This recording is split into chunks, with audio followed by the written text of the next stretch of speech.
Now, answering your questions about the law and legal issues. This is Legal Break with attorney Gary Bruce. And I'm Maureen Akers. Welcome, Gary. Good morning. Yes, good to be here. Glad to have you. Today's question, we'll get right to it. Gary, I was in an accident and the other driver was under the influence of drugs or alcohol. What should I do? So this question, when there's not a charge, okay? So I guess that's the deal, really, where the officer has not charged them with something. And you have a sense of this happened. Then you got pretty good evidence, right? They've taken a breathalyzer, or they've arrested them, or they've given them a ticket and taken them to whatever. You've got something. This comes up really when I think drugs are involved.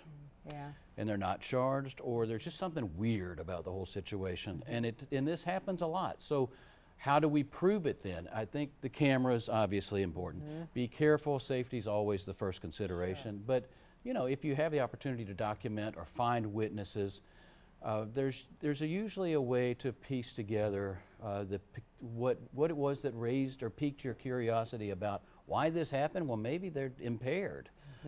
Maybe they're just not right, and there's all kinds of sources for that, but I think it's something to document then at the scene. Okay. All right, so what happens if they are not charged?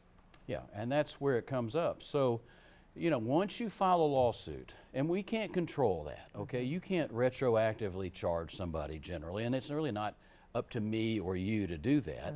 You can't say, wait a minute, go back out and charge them. Because that time has disappeared. Okay. But if they went to the hospital, if they followed up with medical care, then testing is usually done at the emergency room as part of a panel, a blood test or whatever. And sometimes we've gotten good evidence there of the impairment of the other driver because they were messed up too. But so there are ways to do it. I think the drug situation is difficult these days, and I don't know what to do about that except try to document it.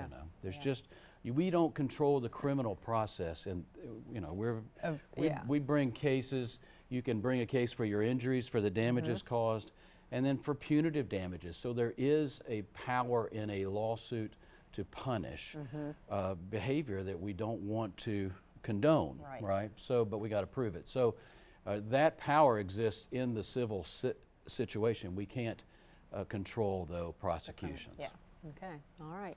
Have something special coming up this weekend? Christmas parade. I hope everybody will come down. Let's hope it doesn't rain, and it should be fun. I'm looking forward to being part of it this year. Fantastic. See you there. Thank you, Gary. See you on the next Legal Break.